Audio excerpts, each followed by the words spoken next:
दोस्तों एक बार फिर आपका स्वागत है, अभिनंदन है आपके अपने YouTube channel Aryan institute Allahabad में। दोस्तों जैसा कि आप बोर्ड पर देख पा रहे हैं, आज एक बार फिर आपसे बात करने वाले हैं यूपीएसआई 9534 भर्ती परीक्षा के संदर्भ में एक बहुत बड़ी अपडेट सामने निकल कर आ रही है।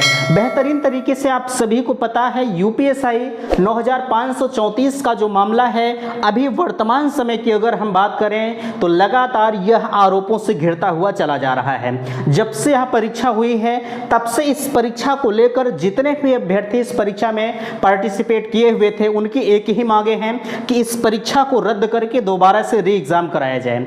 देखिए, अब कुछ लोग इस पर कटाक्ष करेंगे विभिन्न तरह के। मैं आपसे कहना चाहता हूं, आप सिलेक्टेड हैं या नॉन सिलेक्टेड हैं, मुझे उससे फर्क नहीं पड़ता है, लेकिन जिस भर्ती में एक बड़े स्तर से धांधली के आरोप लगे हैं, कहीं ना कहीं उस भर्ती में जो अच्छाइयां वही हैं कि इस भर्ती को रद्द करके दोबारा से री एग्जाम कराया जाए। ठीक है, अब सवाल उठता है कि क्या वाकई में यह भर्ती रद्द होगी कि नहीं होगी। तो चलिए हम एक एक चीजों पर आपसे बात करेंगे। यहां देखिए लिखा गया है कोर्ट केस अपडेट। बिल्कुल एक कोर्ट केस का मामला आपके सामने निकल कर आया है। अगर आपने देखा है तो ठीक है, अन्यथा की स्थिति में अभी हम स्क्रीनशॉट के माध्यम से बेहतरीन तरीके से उस केस को आपके सामने रखने का प्रयास करेंगे। अभ्यर्थियों ने किस तरह से इस यूपीएसआई मामले में भर्ती एजेंसी पर आरोप लगाए हैं, कोर्ट ने भर्ती एजेंसी पर क्या कहा, देखिए आपके सामने लिखा भी है। अभ्यर्थियों ने लगाए परीक्षा पर गहरे आरोप। जैसा कि आप सभी को पता है, जब आपकी यूपीएसआई का एग्जाम चल रहा था तो उस एग्जाम के दौरान ही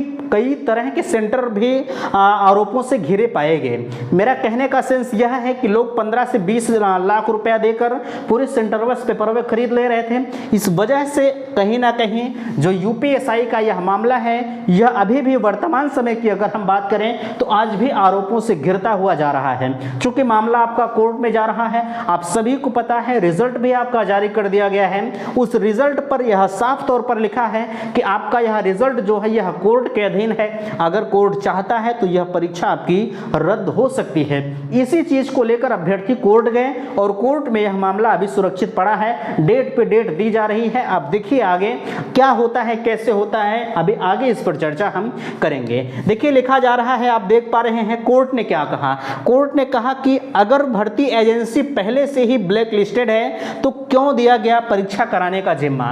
जाहिर सी बात है, सवाल उठना लाजमी है। ठीक है, अगर जिस भर्ती एजेंसी को परीक्षा कराने का जिम्मा दिया जा रहा है, ठीक है, अगर इतनी बड़ी परीक्षा, आप सभी को पता है कि यूपीएसआई एक जिम्मेदार नागरिक का पद होता है। ठीक है, अब यह परीक्षा कराने का जिम्मा उसी एजेंसी को दे दिया गया जो पहले से ही ब्लैक लिस्टेड है। अब कहां से ब्लैक लिस्टेड है, अभी उसे मैं अपडेट के अकॉर्डिंग आपसे बताऊंगा। हम इस तरह से नहीं बताएंगे। ना बताने के पीछे कारण है कि अगर आप इस तरह से देखेंगे तो शायद आप नहीं समझ पाएंगे। अभी स्क्रीनशॉट के माध्यम से आप देखेंगे तो बेहतरीन तरीके से सब कुछ आपको समझ में आएगा। हाँ, सवाल उठता है कि अगर भर्ती एजेंसी पहले से ही ब्लैक लिस्टेड है, ठीक है, तो आखिरकार परीक्षा कराने का जिम्मा क्यों दिया गया। जाहिर सी बात है, नीचे आप देख पा रहे हैं यहाँ साफ तौर पर लिखा है। अभी एक वरिष्ठ अधिवक्ता एपी सिंह ने अपनी रिपोर्ट जारी की थी। उन्होंने भी इसमें कहा था कि अब देखिए, आज अभ्यर्थियों ने भी यह आरोप लगाया है कि जब 15 से 20 लाख रुपया देकर पेपर खरीदा जा रहा है तो अभ्यर्थी क्यों पढ़ें। भाई पहले से वो 15-20 लाख का इंतजाम करके चले, कहीं से कुछ खरीद लें, अपना सेलेक्ट हो जाए, काम हो जाएगा। तो अभ्यर्थियों का कहना है, और वरिष्ठ अधिवक्ता, हमने इसके पहले वाले वीडियो में आपको बढ़िया से बताया था कि वरिष्ठ अधिवक्ता जो कि एपी सिंह इस कोर्ट केस की सुनवाई में लगातार अपनी एक अहम भूमिका निभा रहे हैं। ठीक है, उन्होंने कहा कि 15 से 20 लाख रुपए में बिका था पेपर। अभ्यर्थियों का भी यही आरोप है कि भैया 15 से 20 लाख रुपए में जो पैसे वाले थे वो साफ तौर पर इस यूपीएसआई का पेपर वे खरीद लिए थे। अब बताइए, इससे बड़ी और धांधली हो क्या सकती है। ठीक है, चलिए, हमने कहा आपसे, अच्छा कल परसों में एक चीट वायरल आपके पास हो रहे थे। आपने कई बार हमसे कमेंट भी किया, कमेंट के माध्यम से पूछा, और कुछ लोगों का इंस्टाग्राम पर कॉल भी आया, टेलीग्राम पर भी कॉल आया कि भैया क्या वाकई में जो यूपीएसआई की मेडिकल प्रक्रिया है वह चल रही है। तो देखिए, मैं आपसे बताना चाहूँगा, यूपीएसआई की जो मेडिकल प्रक्रिया है यह नहीं चल रही है। अगर कोई कह रहा है, बाकायदा उसमें फ़ोन नंबर भी दिया गया था, तो कहीं ना कहीं वह जो चिट वायरल हो रही है वह एक अराजक फैलाने का काम कर रहे हैं। ठीक है, इस तरह का कोई भी अपडेट आप प्लीज़ शेयर ना करें। ठीक है, जो यूपीएसआई की मेडिकल की प्रक्रिया प्रक्रिया है वह कहीं ना कहीं पूरी तरह से ठप है। जब तक कोर्ट का फैसला नहीं आ जाता तब तक मेडिकल इनके कराने की बस की बात नहीं है, ठीक है, यह चीज़ आप ध्यान दीजिएगा। हाँ, नीचे आप सवाल जरूर करते हैं कि री एग्ज़ाम को लेकर कोर्ट ने क्या कहा।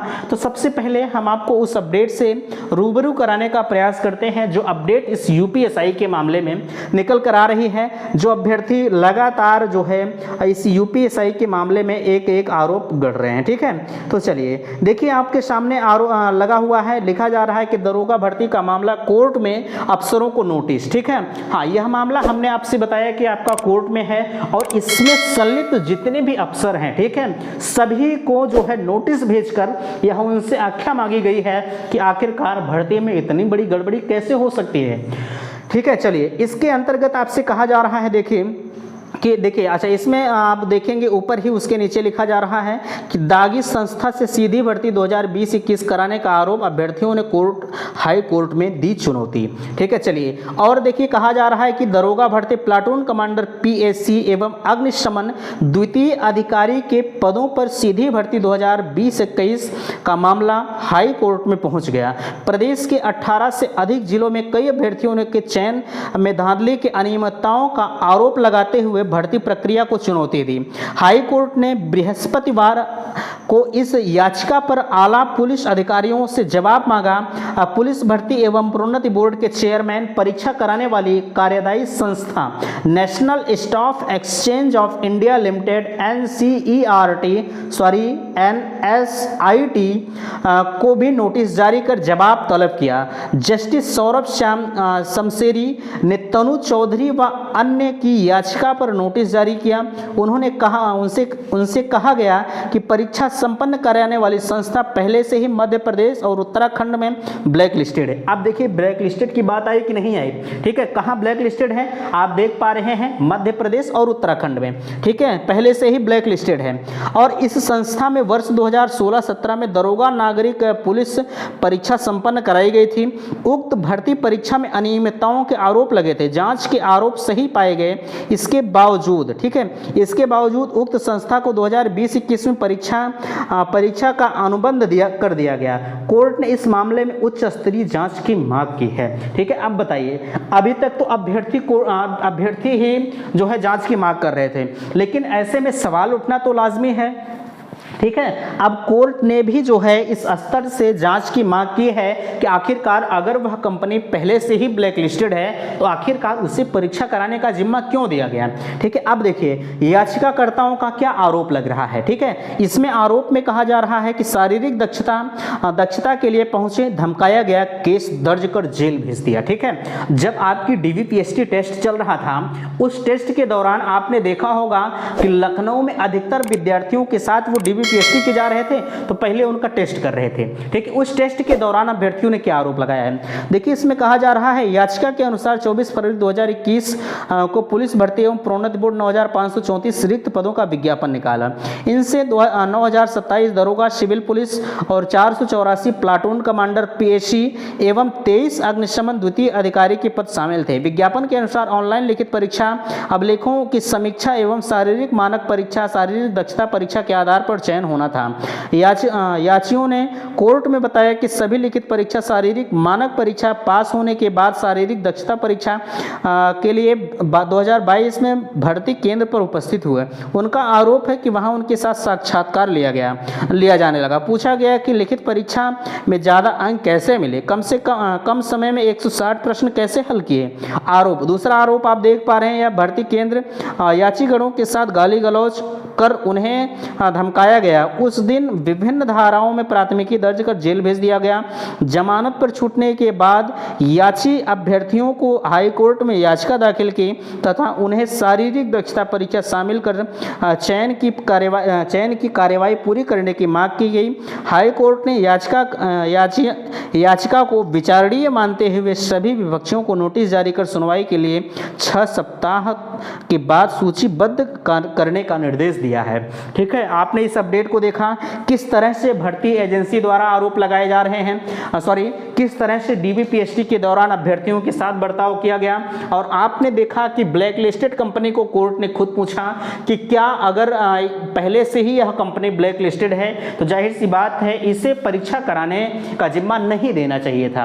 ठीक है, चलिए अब हम बात करते हैं आपसे री एग्जाम को लेकर कोर्ट ने क्या कहा।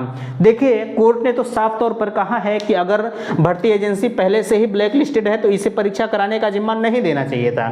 ठीक है, जहां तक री एग्जाम का सवाल है, अब यह मान के चलिएगा कि अगर कोर्ट ने भी जांच करने का आदेश दिया है तो जाहिर सी बात है अब कुछ न कुछ यह संभावनाएं जरूर आ रही हैं कि जो जिसके पक्ष में आने का फैसला है वह री एग्जाम होने की कुछ संभावनाएं अब जरूर बढ़ गई हैं।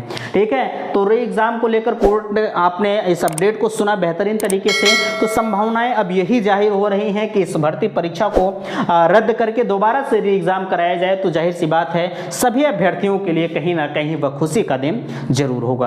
ठीक है, आशा करते हैं दी गई जानकारी से आप संतुष्ट होंगे। प्लीज अगर वीडियो पसंद आया होगा तो चैनल को सब्सक्राइब कीजिएगा और वीडियो को अपने दोस्तों में शेयर कीजिएगा। वीडियो समाप्त करते हैं। थैंक्स, धन्यवाद।